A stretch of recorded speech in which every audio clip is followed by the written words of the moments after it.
Welcome back to the FFP. Today, me and Rob are going to be breaking down for you guys our top 12 running back rankings. And then in our next video, we'll be doing 13 through 24. So our next two videos, we're going to be hammering out the fantasy starters at the running back position.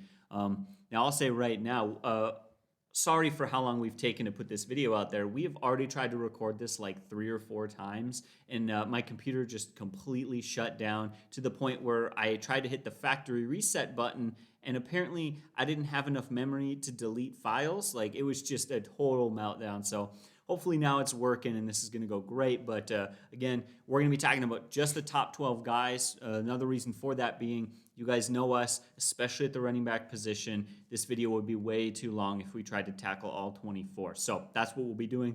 Rob, anything you want to add before we get going? Yeah, a couple quick things. We're going to do our first 12. We call them our RB1. Now, not to confuse with Tier 1, there's a big difference there, but these are RB1 based on the idea that your standard league size is about 12 teams. So that would be the first 12 running backs off the board, in essence. We'll do our running back 2 tomorrow. We'll release that for you guys.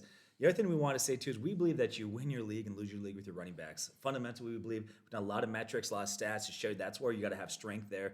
I will say this, though. We still think running backs are important. But this year, more than ever, there feels like there's a lot of good, solid backs out there. In fact, we have a lot of guys that are in Tier 1 and a number that could very easily break into Tier 1 with the right break. For example, Chubb and Kareem Hunt. One of those guys goes down with an injury. That other one becomes immediately a Tier 1 running back. So absolutely. Most years in fantasy, we put maybe 2, sometimes 3 guys in that Tier 1, and no one else can even compete. I remember that was really the case in the last year where it felt like no one else could really get into that besides those very few like McCaffrey and a few others. This year, this is the biggest Tier 1 running back list we've ever had, and there were guys that I really wanted to put in the Tier 1, but I just couldn't justify it. So, again, there's a lot of talent this year, and I guess the biggest thing for evaluating running backs is when there is this much talent, maybe it's time to put a little extra focus into not, making some risky picks at that position since you do have the available options. But why don't we just get started? We'll get right into it with our number 1 guy.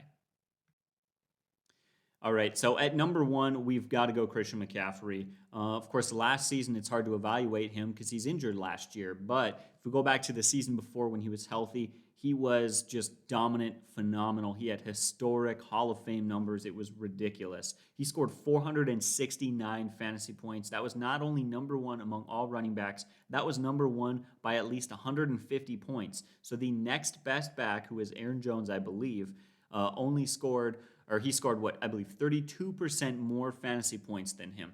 Put that in perspective, McCaffrey could have played in just 12 games and he still would have been the number 1 back. I mean, I have never, ever before seen a running back absolutely dominate at the position like that ever before. I know where there's some seasons, guys like Sean Alexander getting up there with, 30 and 32 touchdowns and stuff like that. This was really special in that it really wasn't all that touchdown dependent. It was yards, it was volume, it was efficiency. I mean, he became just the 3rd running back to ever go 1,000 rushing and 1,000 receiving yards in a season. Of course, in PPR, he got 116 points off of 116 catches, which broke the running back receptions record and actually stole the leaderboard from himself, who had it previously at 106, I believe the number was. So I'm just putting out there, guys, I have never seen a running back dominate at their position as much as Christian McCaffrey did in 2019. Even better than that, though, I believe that the offensive line in the quarterback situation has been improved since then, and that's going to help him out even more. Furthermore, they've got guys like Robbie Anderson there now, and DJ Moore has developed. That's actually becoming a bit of a dangerous offense for sure. But ultimately, what you guys want to know, and I know you do, is where's his health at? And as far as I know, his health seems to be great. Luckily, we have a lot of time left in the offseason to continue to evaluate and track that. But that being said, he's back at practice. He has come out and said that he feels he is 100% and that he feels like this is going to be the best season that he has ever had. So we know that maybe it's just, player speak where he's trying to be positive and out there for a lot of people. But in reality, he's definitely showing at least some confidence. So for me, really big on Christian McCaffrey right now. I'm honestly not that worried about the injury. And I know we'll probably talk about this with a few other running backs, but I have seen quite a few running backs have recently come back after injuries and be, literally better. Adrian Peterson had the best season of his career after coming back from an injury. So I think there's really nothing to dislike here. As we always talk about it, dual threat, efficiency on the ground, keeps himself on the field in the passing game. There's really nothing there for me to say that I don't like him or have any thoughts against him. What about you, Rob? Yeah, I like Christian McCaffrey. So one of the things he came in the league and very talented, undoubtedly, great hands, phenomenal receiver, but not a big guy. No, he worked really hard. He put it so much. If you saw him between year 1 and 2, the guy was a beast. Got in the gym, put a lot of muscle on, and I like that, and he needs that because he was a little undersized. Concern I have is they talk often about the size of a player, and some of it is natural size, guys that are bigger bone, bigger frames, that can carry a lot of weight. His is more manufactured in the gym. Guys like that often will still struggle with durability issues or health issues. So that's like the only red flag I have is him. But like you're going to talk about, you've talked about before, is that injuries are part of fantasy football. There's no way around it. You have to be willing to take a guy like him, and you better have a strong bench because you never know. You're 1 weekend away from a key injury. So once again, love the guy to death. Worry about durability, but you can't avoid the guy. You'd be foolish to let him drop. Absolutely. And that's something that we need to understand. Guys who get that sort of volume, other than, say, Ezekiel Elliott, who's been just a miracle of health, they're going to get hurt. Dalvin Cook's had injuries, Saquon Barkley, McCaffrey, they have all had injuries. It's so funny, we look at last year, the top 2 running backs by most rankings were Barkley and McCaffrey, and they both got hurt. I have a feeling volume plays a big role in that happening, and it's happened before. I remember quite a while ago, you had the number 1 and number 2 running backs by my rankings. I don't know how many years ago this was, but it was Le'Veon Bell and Jamal Charles. Those were 2 of my top 3 guys, and you had both of them, and they both got hurt, and it was like, you almost have to, at this point, expect it's going to happen. In fact, we look at the top 24 fantasy finishing running backs from last year, and they averaged 14-game seasons. So you kind of have to predict that you're already going to miss 2, right, from them. And then how many guys like Barkley and McCaffrey would have finished up there, but they missed many more games than that. They didn't hit, 14. They weren't even hitting 5 or whatever. So definitely be ready to, kind of expect that an injury is going to happen to one of your players, and that's definitely a lesson to learn from this. But that, for me, rounds out Christian McCaffrey. Why don't we get to our next guy? So our number 2 guy is Dalvin Cook. It's who I got. I love Dalvin Cook. I'm a Vikings fan, so I enjoy having him on our team. He's really an impressive player there. But it's not just the bias because I'm a Vikings fan that I like this guy. There's a lot of reason to like him. Last year, Pro Football Focus gave him number 2 rating among running backs. He's had back-to-back years with double-digit touchdowns with 13 and 17. And last year, he finished second in total rushing yards behind Henry, of course, 2,000 yards. He finished with 1,557 rushing yards. There's a lot of years where that would win you the rushing title. Here's what's impressive. He did that in 14 games. He actually averaged 111 rushing yards per game. He was actually first in total yards, and total yards are rushing and receiving combined. He had number 1 total yards this year with 137 first, second to Derrick Henry, 133. So overall, he had more total yards there. The guy's a complete package. There's a lot of things to like about this guy. One, he's got a very healthy yards per carry, so it's not just volume. And last year, he had 5.0 yards per carry, very good. Now, a guy like that obviously had a huge year. You got to think if your defense is, you're going to begin to focus on him, load the box, right? Well, I love the emergence of Justin Jefferson. Okay, obviously this guy had an unbelievable year, and he's got off-the-world talent. And we forget, it's not too long ago that, Adam Thielen was considered a top 10 wide receiver. This guy's an all-pro. And so guys like that will keep defenses honest. Now, you might have a concern about Kirk Cousins' inconsistencies. Okay?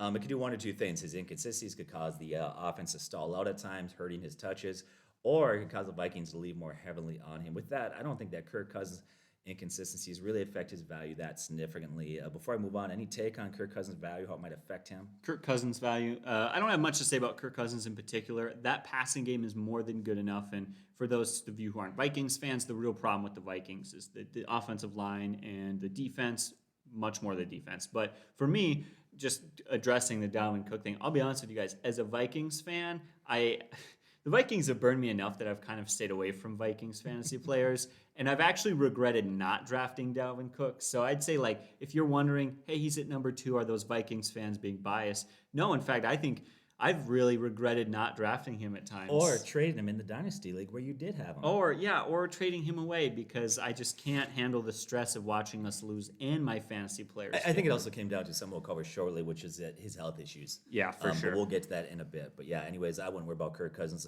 effect on him value-wise. I think that he's going to be fine. So either way, here's what I would say. This guy's a complete package. He's got very good hands. He's dangerous in space, quick acceleration. He's elusive. He's not a huge back, and yet he can break tackles. And we see he's got a nice balance. He was 10th in the league in yards after contact and 8th in elusive rating. So you love that balance that he brings there.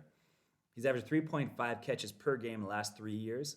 And over 16 games, it turns out to be about 56 catches per season. And that's not a fluke. That's what he can do. In fact, on a really good year, he could probably bump that up to 60 to 70 if everything was in the right spot. Do I have concerns? Okay, I'll say this. Gary Kubiak did an amazing job turning that running game into one of the league's best running offenses. And he did that with really below average offensive linemen. That offensive line has been a mess for years, and he did a great job. Now, the Vikings have done a lot to really shore up that offensive line, add stability. They've been drafting guys, and I think the offensive line is becoming better and better.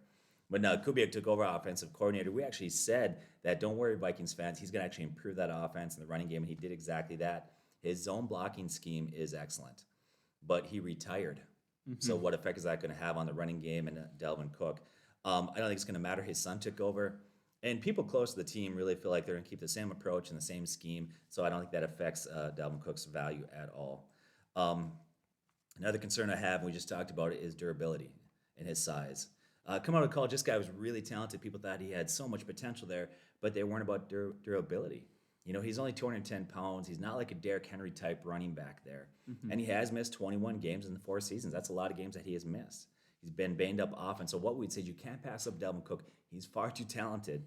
But if you draft him, you've got to handcuff him with Alexander Madison. You just got to do that. Currently, he's the number 2 running back taken in PPR leagues. And that's where he's coming off the board. I would say this. Let's say Henry and Ezekiel Elliott probably have a safer floor, but he's got a higher ceiling. So once again, that's my take on Dalvin Cook, the number 2 back. Too talented to ignore.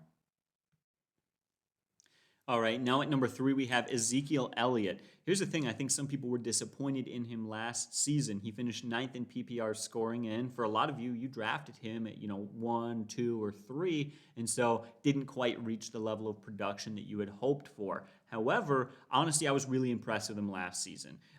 What he did was phenomenal. When your quarterback goes down like that, and in fact, did you know the Dallas Cowboys struggle with injuries to their 3 best offensive lineman? That is horrible luck. He was running in a terrible situation in an offense, I'd say led by Andy Dalton, but I don't know if he led them so much as kind of stumbled around while they struggled. But that being said, to still finish 9th in PPR scoring shows you just how dominant and productive Ezekiel Elliott is. And he is really, at least especially was last season, and even looking back to like his rookie year, really has at times been the heart of that offense, which is very abnormal for a running back.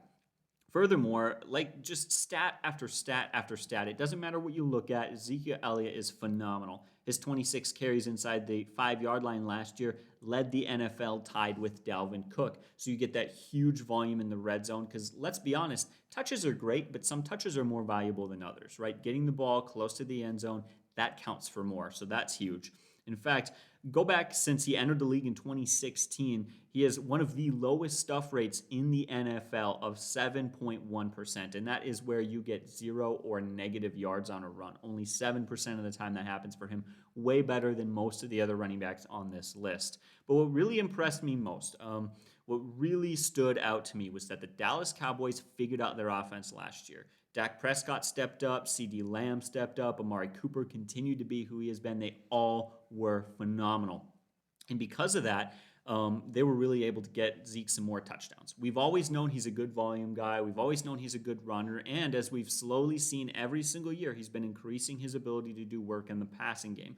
For me, what stands out is the touchdowns. So when we look at the 11 games he played without Dak Prescott, he scored just 2 touchdowns and was on pace for 2.9 touchdowns on the season. Not very good. However, what really stands out to me was the games that he had with Dak Prescott. In those 5 games, he scored 6 touchdowns, meaning he was on pace for a 19-touchdown season, and I really do think that that's something he could do if that offensive line and Dak stays healthy. So for me, I think the sky's the limit for him. We haven't at times seen him be the touchdown guy that we'd like, but we've got safety in that volume and that production, and he really is a little bit underrated in the pass catching. I mean, he's no Barkley or McCaffrey or Alvin Kamara, but he's not a bum in that department either, and he keeps himself on the field. So for me, Ezekiel Elliott right there at number 3, really safe pick, and I'm excited to see what the Cowboys can do heading into this season.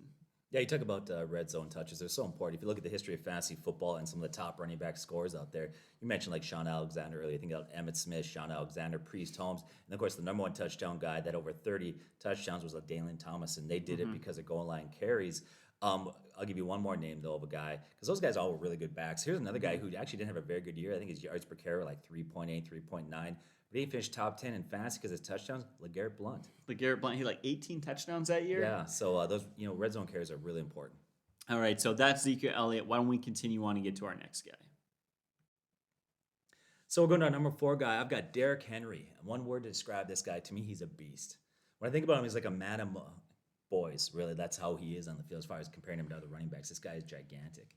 Now, last year, he was second in yards after contact, and he was behind. Do you know who he was behind?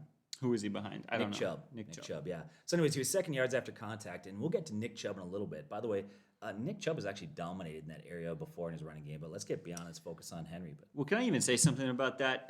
Yards after contact is one of those stats that we strongly emphasize here at the FFP. That is a great number that tells you how physical and dominant a back is, and it's able to do so apart from the offensive line and cut that out of the equation. So this stat is really important. It's not like yards per carry that can really be skewing in a lot of ways. So definitely something to pay attention to. This stat should be taken not so lightly. Yeah. So you look at Derrick Henry and 1 second in yards after contact. When I watch him run, it reminds me of Earl Campbell. Now, that's before your time. But if you've never watched Earl Campbell, don't know, watch. This guy is a highlight reel. He would run through and over people all the time. And his first 3 years were insane. Now, like I said, every time he touched the ball, it was like a highlight. And you should look at his stats. Once again, maybe you can post that or share something like that or post something on there about, Earl Campbell. Now, after his third year, he did have a drop-off. And I think the reason why Earl Campbell had a major statistical drop-off is he had a ton of injuries because of the way that he ran his running style. Now, if you look at Earl Campbell, he was 5'11", 232, but Henry, 6'3", 250 is a lot bigger. And I think it's going to allow him to really handle that wear and tear and give him a longer and more productive career. Now, if you look at Henry, his first 2.5 seasons in the league were kind of a disappointment. He struggled, if we're being honest. Okay, look at the numbers. His yards per carry were not that great. In fact, in year 3, through the first 12 games, his yards per carry were 3.7. It wasn't good. He was trending downwards. But then the last 4 games of 2018, this guy just went off, and since then there's been no looking back. He finished that year in 4 games. He had 585 rushing yards in 4 games and a 6.7 yards per carry. Now, he's actually improved his yards per carry from 4.2 to 4.9 to 5.1 to 5.4 last 3 to 4 seasons. So he's getting better in that area. I don't think he's going to top 5.4 again because that's a high bar. It's really hard to hit, especially with the volume he's getting and the fact that defenses they're not surprised when he runs it. And that's funny. It's sorry to say something, but we were talking about the Tennessee Titans when we did the Julio trade, and I was looking at those stats. What is it? 3.8 yards per carry in the first quarter and 6.4 in the fourth quarter. Like, he just gets better as the game goes on. You don't really see that with backs other than, only a few guys like, say, him and Peterson. I don't know. There's only a handful of guys that really do that get better throughout the game. I think they wear down defenses. A guy like that so big and physical, if you're a safety, a cornerback, or maybe even an undersized linebacker, early in the game you're making those hits, but you start getting all that punishment from that running back come fourth quarter, you're worn down, you're exhausted, you try arm tackling, it doesn't work, and that's what he does. Now, it's funny because what improved his game, and I've talked about this before, I don't know if I'm impressed or confused by it, but he really accredits his improved game to advice he got from Eddie George, and his big advice was run hard every time you got the ball. I just assume that you do that as a running back, but whatever it paid off, it works out. He's running physical, and we see it. His last 3 years, he's had double-digit touchdowns with 12, 18, and 17, so going back to goal line carries, he gets that. Now, Corey Davis left. A.J. Brown's very good, but you got to think if you're a defense, they're going to load the box. You've got to load the box. Now, last year, he faced a loading box 28% of the time. So that's going to go up, right? At least it appeared to be so, but then they brought in Julio Jones.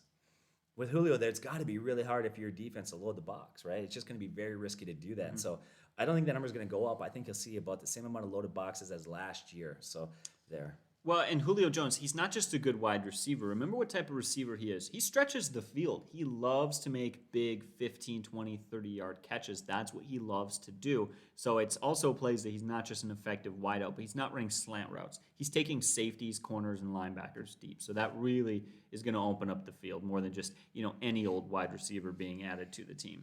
Yeah. My concerns with Henry. One, he had 2,000 yards last year. He's probably not going to do that again. No other running back has repeated that. It's only happened 8 times. And so very unlikely he's going to repeat that, especially with the addition of Jones. That'll get some of those touches. He's a one-dimensional back. In the standard leagues, he's a stud. In fact, standard leagues, he's probably the number 1 guy. But he's got a lower floor in PPR leagues. With so many running backs right now that are highly involved in PPR leagues, it's a little bit. He's kind of the odd back out there. That's not the case for him. He's only averaged 15 catches per year. So once again, in PPR leagues, he brings a little bit of I don't know if you call him devalue. I wouldn't call it risk, but he definitely lowers his value in PPR leagues and standards. So once again, this guy's solid, but great running back, stable. Can't go wrong with Derrick Henry. Absolutely. I tell you what, I mentioned at the beginning of the video, if there's one thing I love about this guy in fantasy value, he's a safe pick. There are no concerns there, so love him there. Let's get to our next guy. All right, here at number 5, we've got Alvin Kamara. We look back to last season. He finished number 1 among all running backs in PPR fantasy scoring, and he did something that I noticed that I've never seen another running back do. I looked back at the last decade, and I've never seen another running back do this, and it is that he not only finished number 1 in fantasy points, but he also finished number 1 in fantasy points per snap. That is volume and efficiency combined together in a way that I have never seen another running back do. When Alvin Kamara touches the ball, he makes plays, and it is so fun to watch. That being said, there is one major concern, and that is the loss of Drew Brees and the quarterback concerns. I'll address that in a second, but I just want to talk about how effective he is in the passing game, because we know he's a pretty good runner and he is in a good offense, but how effective he is in the passing game is just kind of scary at times. He led all running backs with 83 catches. He led all running backs with 756 receiving yards. He led all running backs with 5 receiving touchdowns and 14 red zone targets.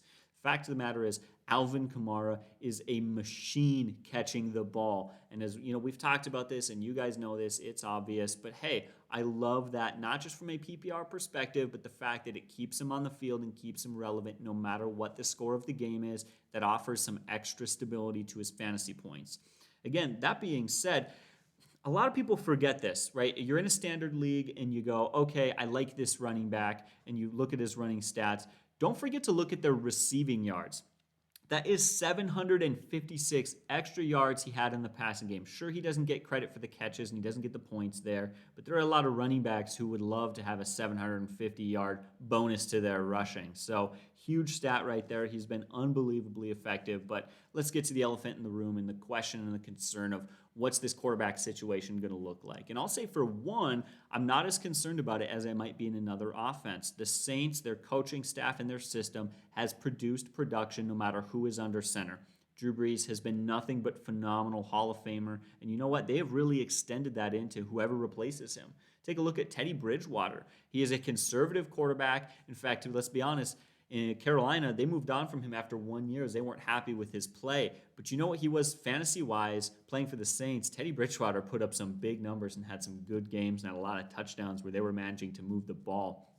And then, of course, they put Taysom Hill in there, and it's great. Not only do they go from Bridgewater, the pocket passer, and then they throw Taysom Hill out there who's just running around. It's crazy. It looks like flag football, but they're winning with him. Heck, even Jameis Winston had a nice long touchdown pass. It feels like no matter who is under center for the Saints, it's not that big of a deal because they are going to produce. And ultimately, we don't have to guess here. We have seen games that Alvin Kamara has played in without Drew Brees, and what we got was 110 attempts, 468 yards, plus 35 catches and 240 receiving yards, 5 touchdowns, and a total of 271 fantasy points in those 8 games.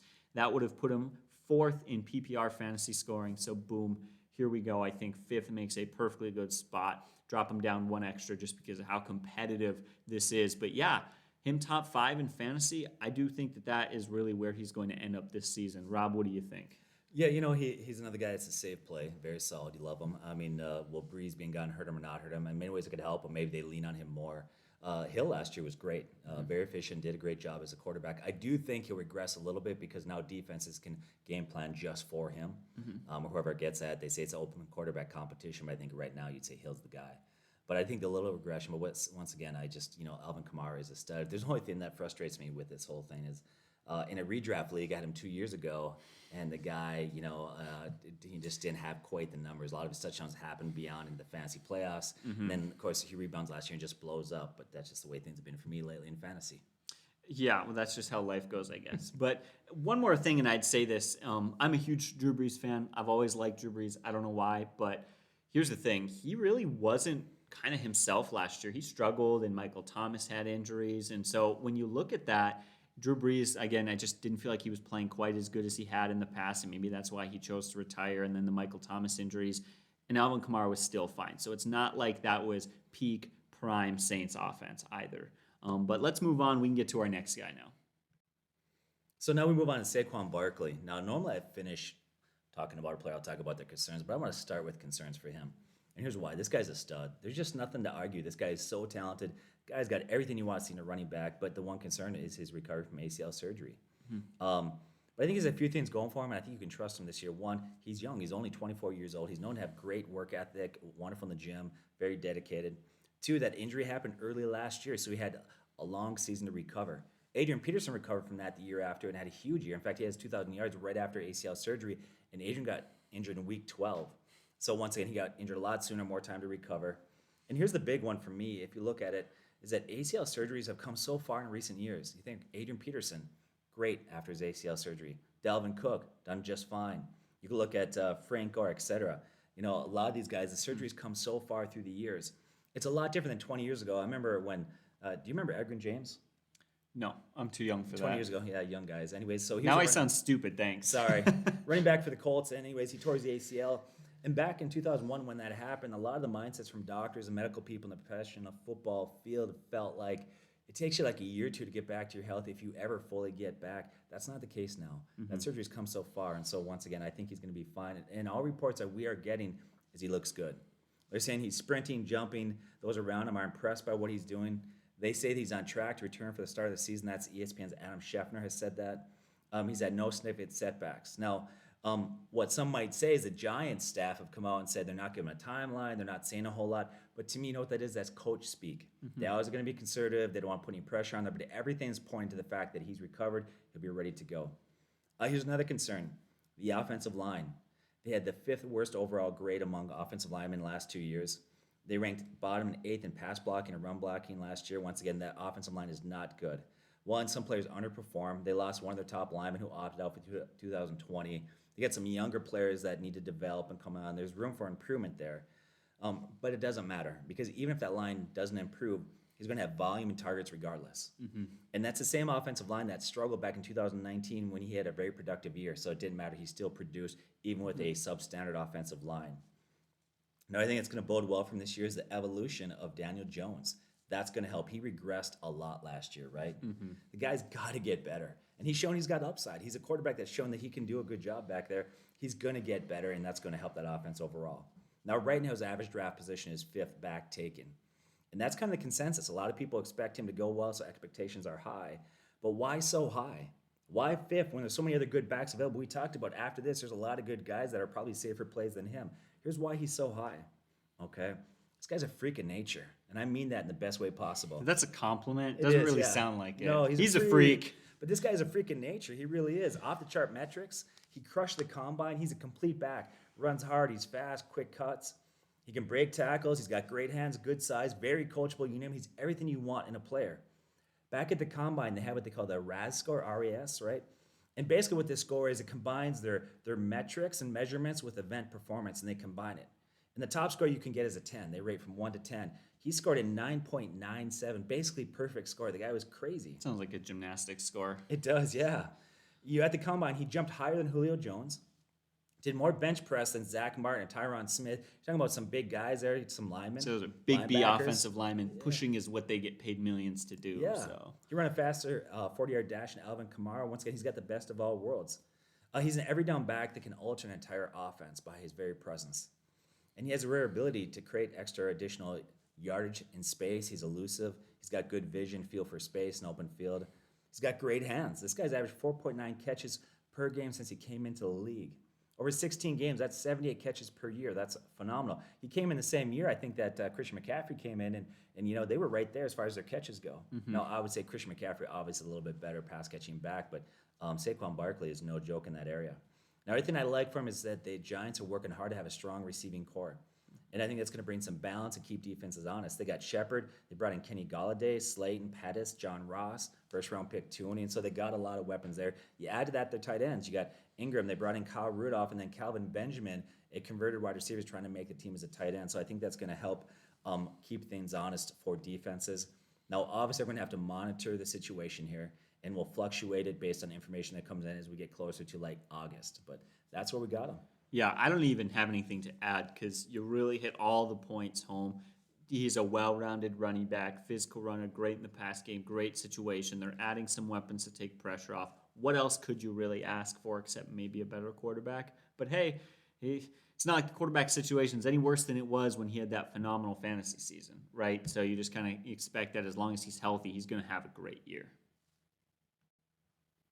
All right, let's start off our tier 2 running backs with our RB number 7, and we got to go Jonathan Taylor here. Man, I really tried my best to justify putting him in tier 1, and there's really one key reason that I couldn't. We'll get to that, but first, I want to get to the good because he really impressed me last year. I was very surprised by how productive he was. He's a guy I looked forward to, and I kind of hoped he would do well, but even then, he played far better than I expected, especially down the stretch. So we look at it, he really capitalized on a great situation. They are a team with a good defense and a good enough passing game. They're going to lean on the running game. They're fine kicking field goals, so they're going to be very heavy volume to their running backs, and that's great. They also have the 3rd best run-blocking offensive line according to Pro Football Focus, so that's huge. And again, just great situation. He took advantage of it. Through the first 8 weeks, he was the RB21 in fantasy scoring. He had 118 touches, 3 TDs, and 3.9 yards per carry. So good fantasy points. Not very good production there, though. We really struggled with some of that yards per carry. Didn't find the end zone a whole lot. But the second half of the year, I don't know what happened. They found his potential. They learned how to use him. They made some offensive adjustments, and he exploded. Final 8 games of the season, he was the 4th running back in fantasy scoring. He took 152 touches for 9 touchdowns and 5.6 yards per carry. He was insane, but here's what really gets me. From week 10 onward, his 461 rushing yards after contact was 3rd in the NFL behind only Derrick Henry and Nick Chubb. He suddenly turned into one of the most physical and aggressive north-south, just freight train runners in the league, and it was fun to watch. It was really productive, and I think he's going to step up and continue to do it.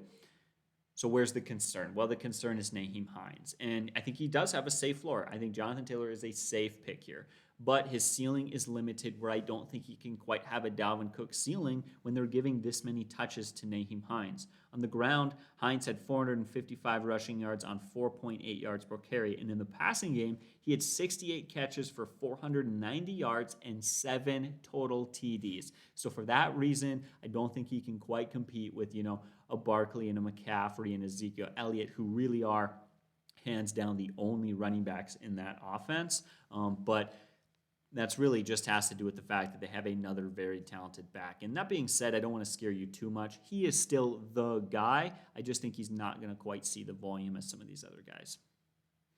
I think that I'm going to go out there and make a prediction. I think that Philadelphia Eagles fans are going to regret Carson Wentz leaving. Yeah. We talked about this in a video. So if you're not sure about that offense, how it's going to affect on the Colts, if you're a Colts fan, you should feel very good about that. We actually did a video and talked about it. In fact, as a Vikings fan, I would rather have us have Carson Wentz right now than Kirk Cousins. And there's a lot of reasons for that. But I think you're going to be just fine there. He's very talented. I said the biggest reason why he's not there is one, he's splitting some carries and touches there. But the other one is sample size. Tier 1 are guys that there's no question beyond a doubt that they have proven themselves. And a bigger resume would have been nice too. Yeah, for sure. If he could have done that for the full 16 games, probably would have been a little more comfortable putting him in that tier. But huge guy. I think the sky's the limit for him. Just worry about losing touches. Why don't we get to our next guy, though? Question out there. By the way, I'd love for you guys to make a comment on the bottom. And here's what I want you to respond to. Tell me who you think the best pure running back in the NFL is. I'm not talking about an overall back, pass catch. I'm simply saying when they get that ball and they carry it, the best pure runner. I'll tell you who I think it is, hands down. I think the numbers support it. It's not Derrick Henry like a lot of people would think. That's Nick Chubb. Nick Chubb is a phenomenal running back. This guy is amazing. I love him. He's so underrated. In his career, he's at a 5.2 yards per carry. There's a lot of running backs who died to have that in one season. This is his career. Last year, he had a 5.6 yards per carry. And here's why I consider him the best pure runner in football. Yards after contact and elusive rating. We talked about yards after contact, but here's also what the elusive rating is. It's a measuring of success, impact of a runner independent of blocking. So how they do. Last year, he was first in yards after contact, and he was first in elusive rating. But in 2018, as a rookie, he was also first in yards after contact. So this is kind of what he does. It's not a fluke. He's got good size, 5'11", 227. He's got solid hands. Now, people don't realize that he's actually a decent pass-catching back, although with Kareem Hunt there, who's very good in the receiving game, that does impact Chubb. He has lost targets in that, so that's hurt him a little bit there. And many sites, and here's the thing, man, if you're going to be a good running back, you need to have good offensive linemen. Right now, a lot of experts say that the Browns have the best offensive line heading into 2021. Last season, they finished number 1 in offensive line rating. So once again, got a great offensive line there. They get Odell Beckham back. I think that's helpful. Now, I think that him going down actually helped the Browns because I think they realize that, okay, we are a run-first team. And they're going to stay a run-first team. But having Odell back can only help the team. It's going to keep safeties honest because he's still Odell Beckham there. So it's really hard to sneak too many guys up into the box with Odell Beckham there. And they've got some other weapons, so that helps.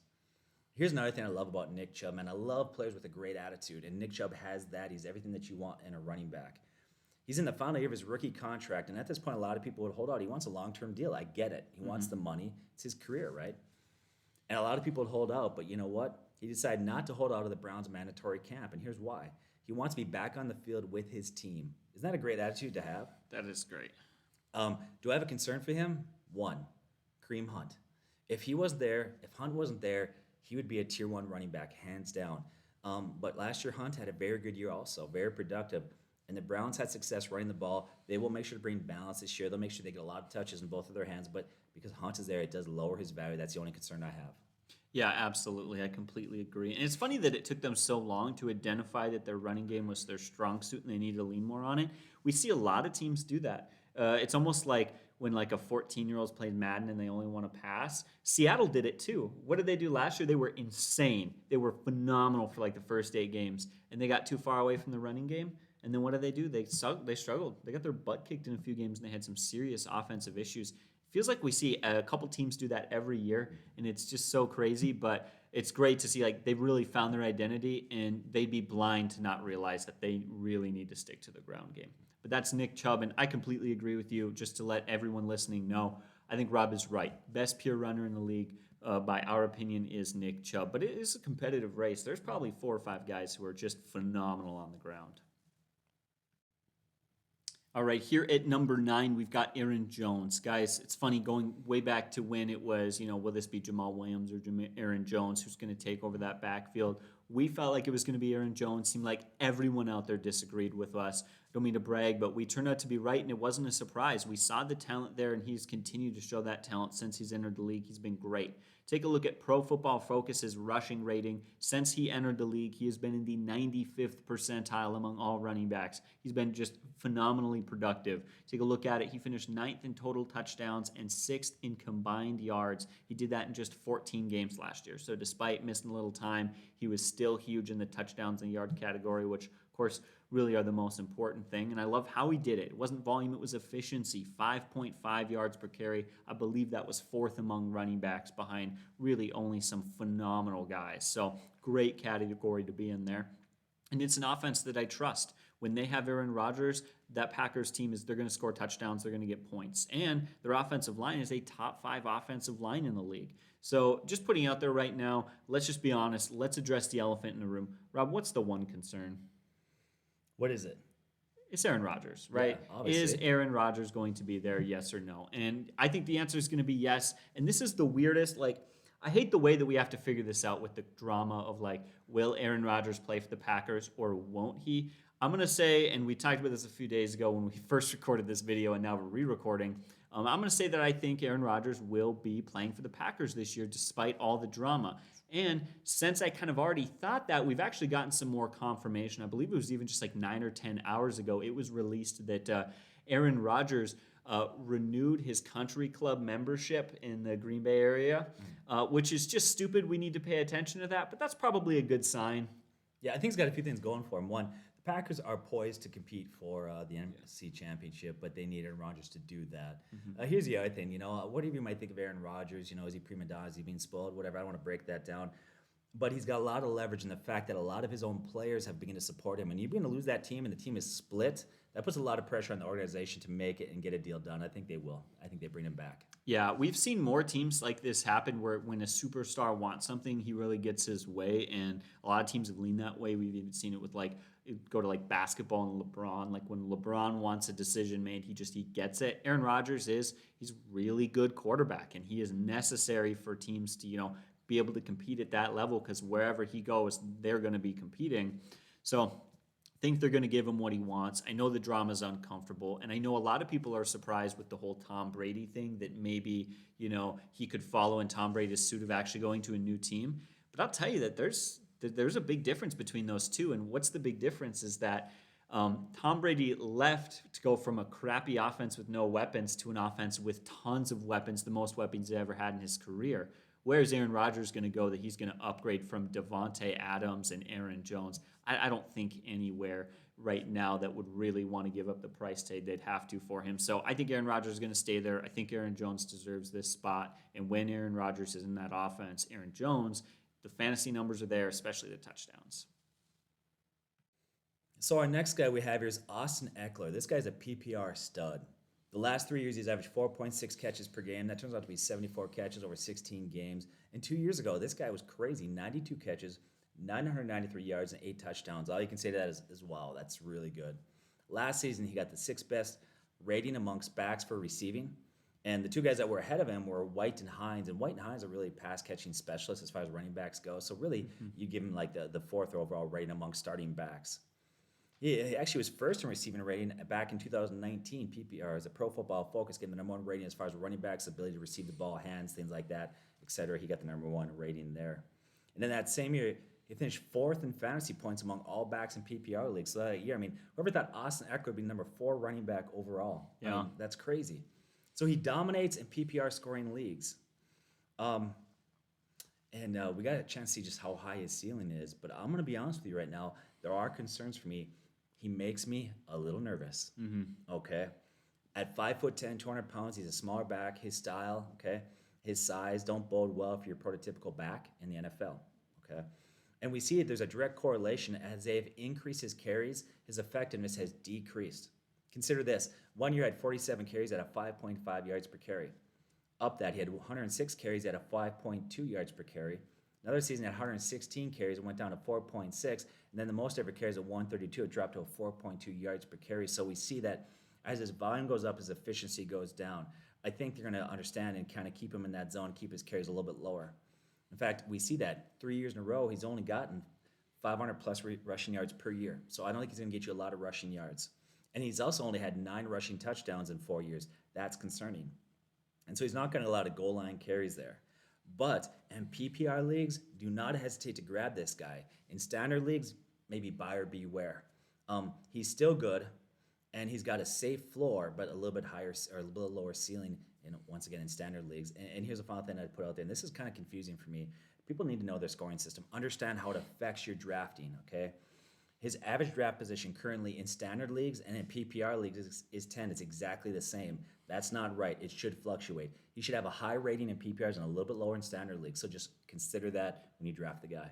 Well, here's what's especially weird about that. We are still at the point where casual fantasy fans aren't doing mock drafts and they're not drafting in leagues. So this is supposed to be more mature, more, fantasy freaks who are really into it and they're drafting and they know all this stuff. That's supposed to be the good fantasy player who's making that mistake. It definitely seems like one of those things that you should really know better if you've been doing fantasy for a while. So it is funny, and I do get it. Sometimes you fall asleep in your draft and you're kind of not, especially in mock drafts and stuff, but it is an early pick. It's not like this is a 5th round draft pick we're talking about here. So it is weird, but really for me what stands out is that he's so dependent on his ability in the passing game. And when the season started, the first couple of games with Justin Herbert, Herbert was not targeting him very much. And that was a major concern, a major red flag for me. That being said, when Austin Ekeler came back from injury in his later games in the season, Herbert targeted him a ton more. And that's because, I don't know what it is, rookie quarterbacks in the NFL, they don't check down to the running backs as much. You know who does check down a lot? The veterans, guys like Phillip Rivers, who just check down like play after play after play, and it works for them. So that was a bit of a concern for me, but it definitely seemed to correct itself as the season went on. All right, here at number 11, we have Antonio Gibson. Here's a guy who finished 14th in fantasy scoring last season, so why bump him up a couple of spots? One, I trust that offense more now that they have Ryan Fitzpatrick. I love Fitzmagic. This is a guy who just doesn't matter what offense he goes into, he makes it work. He gets the job done. He helps stretch the field, makes big plays. No, he's not Tom Brady or Aaron Rodgers, but he's definitely more than good enough. And you've got a mature veteran quarterback there who, as I just mentioned, is going to use his talented running back. And Gibson is very talented. He finished 18th in attempts and yards and 24th in targets and receiving yards and still managed to finish 14th in fantasy scoring. That's because, he finished with 11 touchdowns. So he was very productive there. But he wasn't just productive at scoring. He finished 5th in avoided tackles per attempt, and he tied Nick Chubb for 2nd in fantasy points per touch behind Alvin Kamara. The efficiency was there. Antonio Gibson was just dominant. He was a fun surprise to watch, and he was a just deadly weapon coming out of that backfield. So really, for me, I'd love to put him higher. I think he is a guy who could have, a bit of a higher ceiling. We just love to see that offense continue to prove their passing game ability, see more red zone, right? Just continue to just have more offensive success as a whole. That might be the one possible thing holding him back. But even that said, he is ranked fairly high, and I really do enjoy watching him play. Again, huge surprise last year from a guy who went from a really small school, late-round draft pick to suddenly now is hands down the number one back in that offense. So, again, was a surprise, was a nice surprise. And we don't really see that too often. It's kind of felt like a lot lately over the last couple seasons, like, hey, it's really become running back by committee. And you know what? We've seen a lot of running backs over the last 2 seasons kind of shut that down again, where guys are coming in. Miles Sanders came in, Josh Jacobs came in, Clyde Helaire-Edwards came in. Like, we're shifting back to the one running back. Does it feel that way? Yeah, I think so. I mean, it's gonna always, the league's gonna always ebb and flow, but yeah, that seems to be in some ways where the league's going currently. So anyways, like I said, my point to that being his volume's not great, but at least he is the guy. And if that offense does make improvements as a whole this year, he should get an increase in volume. But that's all I've really got to say to Antonio Gibson, because it is pretty straightforward, I think, talking about his fantasy value. If you're a Washington fan out there, and by the way, please pick a name. It's just weird, it's the Washington football team. But anyways, Washington football team fans out there, I feel really good about your team. Mm-hmm. I think this team is very underrated. Your defense has got so many young, talented starters and players there, and that offense is going to improve. Their quarterback play hindered them last year, and they're going to get better with Fitzpatrick there. And I've got a lot of the guys I like a lot. I've got a major man crush on Terry McLaurin. Of course, quarterback. I mean, if you look at the running back situation, that offense is going to definitely bring it up a notch, and I think that team is going to be tough this year. But I like the team. They got some talented players. So here we go. We round out our final guy, number 12, and the first what we call our RB1s, once again, based on the idea that a standard league has 12 teams, and it's David Montgomery. His average draft position is 17th right now, but we have him at number 12. Why do we have him so high? Maybe we don't know what we're doing, huh? Well, I'll tell you what, I think that I like where he's at least currently, and I think that you should consider bumping him up and don't take him at 17. Now, some people would argue, well, his stat increase last year is because Tariq Cohen was out, and now that Tariq Cohen's going to be back, the numbers aren't there. Now, if that jump was purely volume-based, I would agree with it, but it wasn't. His effectiveness and efficiency took a major bump his last 6 games. Now, let's go back to 2019, how quickly we forget. 2019, the preseason, man, this guy was being bumped up. People were talking about how great he looked, how wonderful he's going to be. Some even suggested he'd have a better year than Josh Jacobs. Mm-hmm. But he goes out that year and has a very pedestrian 3.7 yards per carry. Doesn't look that great. Starts 2020, first 9 games, looking more and more like a flop. He didn't look explosive, didn't have the breakaway ability, very average. Was it him? What's the team? What's going on? He had 3.6 yards per carry. He had 472 rushing yards at 2.9 yards after contact. That's just not good, right? But the last 6 games, this guy just exploded. 5.2 yards per carry.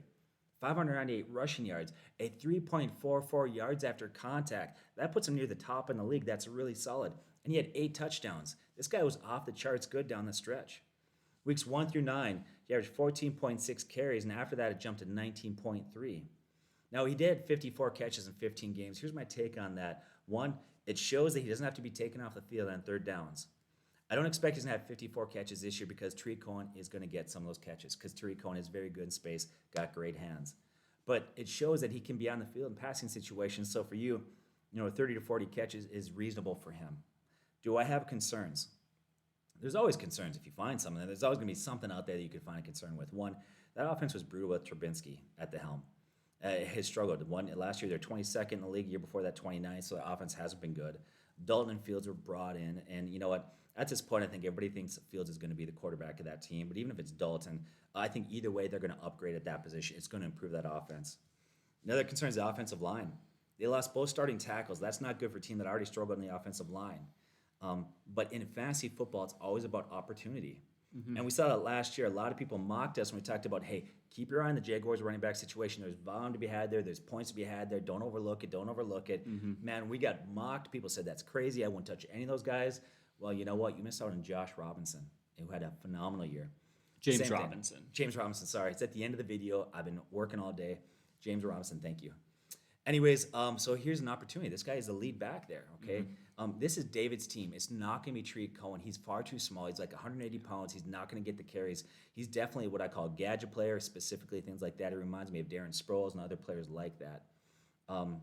So to me, I feel very good about David Montgomery as far as where he's at. Yeah, I totally agree. And I like what you said. His ceiling is limited because Tariq Cohen is coming back. That being said, you have to wonder if the Bears identified, wow, 54 catches, Montgomery's better in the passing game than we thought. You have to wonder if that's going to limit how much they're going to bring Cohen back, right? If they're going to say, oh, maybe we were using him too much. Maybe we do need to keep Montgomery on the field more than we were keeping him on the field. And that's for his struggles. It makes you kind of nervous when a guy struggles, his first year and a half in the league, and then suddenly he really takes off, and you have to wonder, what's going on with that? Can that continue? Well, you know what? I kind of learned my lesson. You know who did that, who kind of sucked and then suddenly got amazing, and the year after I stayed away from that? It was Derrick Henry. Yeah. And I was wrong about Derrick Henry. I thought, wow, those final, 5 games of 2018, he can't continue that for a whole season. He can't do it, He got hot, but that's not going to stretch on for a whole season. And I was wrong about that prediction. I was. So, I'll admit that. And I wonder if some people are going to make that same mistake here with David Montgomery. Yeah, so that's what we got him. We got number 12. Once again, that kind of rounds out our RB1s. Once again, not confused with our tier 1s. Love to hear your thoughts out there. Comments, leave a question, concern, share. Watch. In 24 hours, we're going to release our second video, which will be 13 through 24. All right, guys. So that's our video, all of our top 12 guys for you. Again, we'll be getting into the next 12 guys in our next video. But thank you so much for watching. I'd love to have you guys leave a comment and give us some suggestions for what we'll be doing with the next 12 order. But as always, you guys have a great day and God bless.